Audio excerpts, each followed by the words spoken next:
Good evening, friends. I am Sivikaran, Academic Head of Mastergy. In the previous video, I said that I will explain you how to calculate the percentile in JEE Main. Here, I am presenting one PPT regarding this. In the first slide, I kept the JEE Main percentile calculation.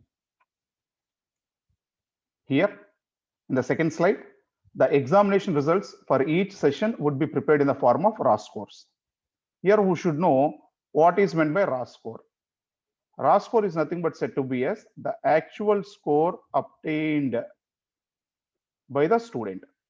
For example, as you know that if the total maximum marks in JEE Main is considered, that is for 300 marks.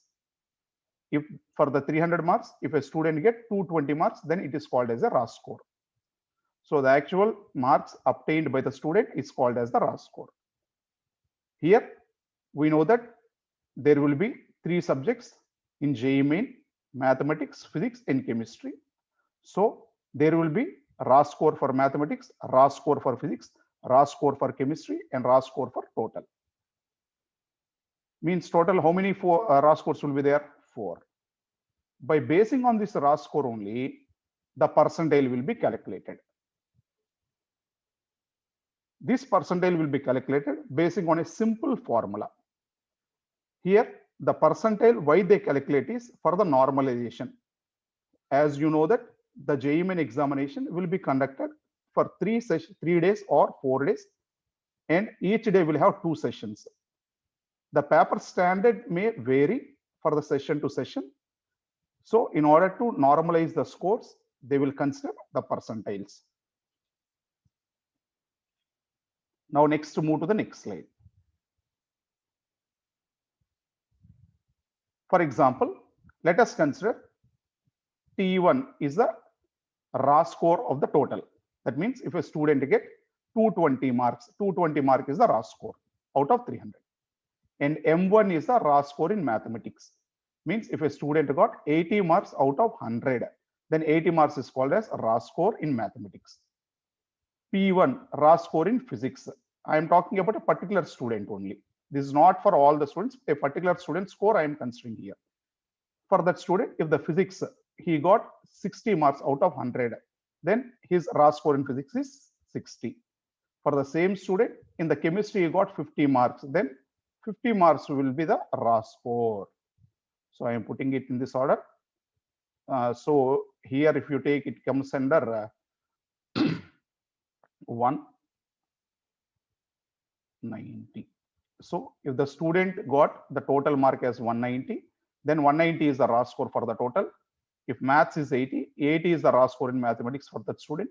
If the RAS score is 60, 60 is the marks attained by the student in physics. And 50 is the RAS score in chemistry, means actual mark attained is chemistry. So 80 plus 60, 140 plus 50, 190. I think I am correct here. Yes. Now let us consider T1P is taken as the percentile of the total, and M1P is taken as the percentile of the particular student in mathematics. P1P is taken as the percentile of that particular student in physics.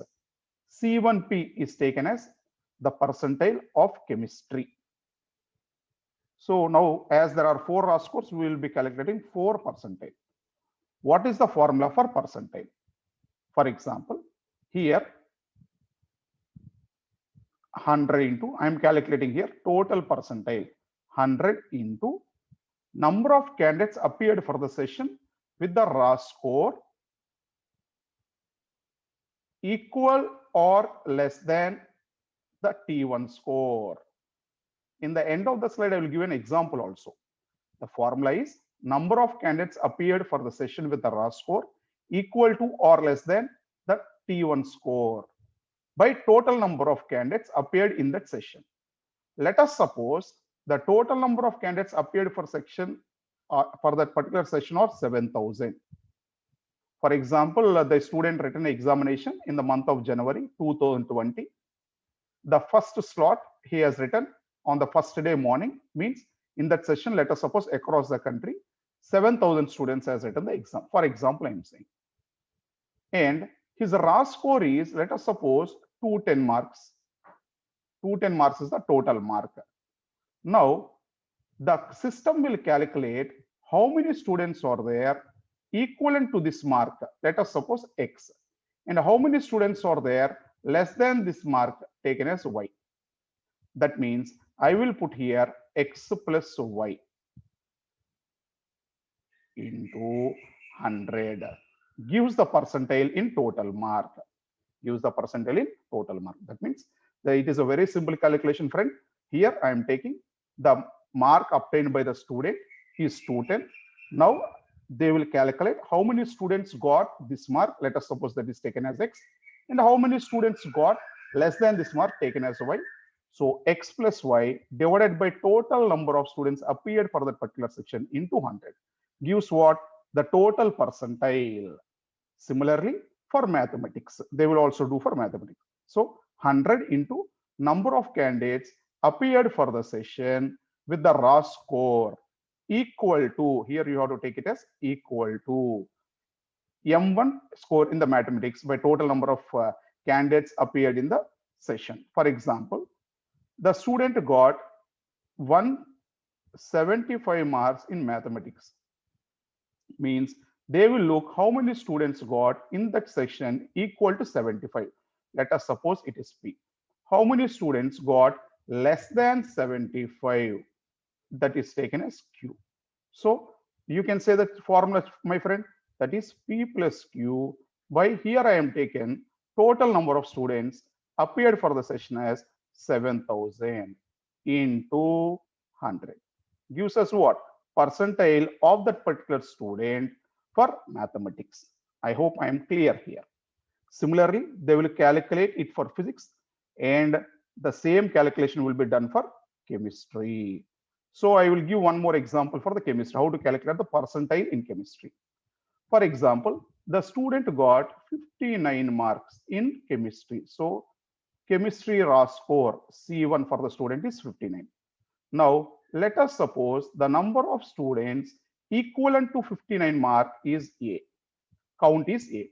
And the number of students who got less than 55 is count is B. So now can you say, my friend, the formula? The simple, correct. A plus B by total in that session, how much I have taken? 7,000 into 100 gives the percentile for chemistry. Use the percentile for chemistry. So like this, they will calculate for the individual subjects and for the total. Basing on this percentile, they will give the overall ranking. So at the last, I have given example that, for example, a student scored 220 marks and the number of candidates appeared for section is 9,000 and the number of candidates attained equal to 220 marks and less than 220 marks is 7197. That means in the 7197, the students who got 220 marks are there, and the students who got less than 220 marks are also there in this 7197.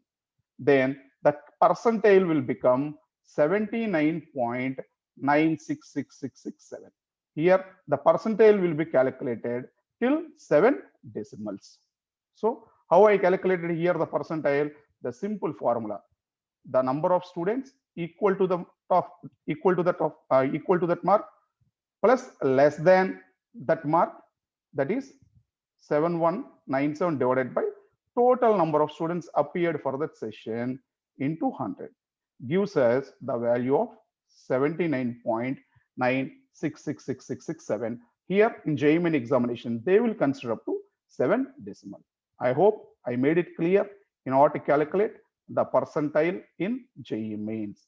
They will prepare a rank list for each and every session, and they will club together. And for a student, out of the best, the attempts, they will take the best percentile and the ranking. My dear friends, I hope I am clear with the explanation of calculation of percentile in JEE Main examination. In my next video, I will present the rank versus percentile, which will be useful for your enhancing your preparation. We will meet in that video. Thank you, one and all.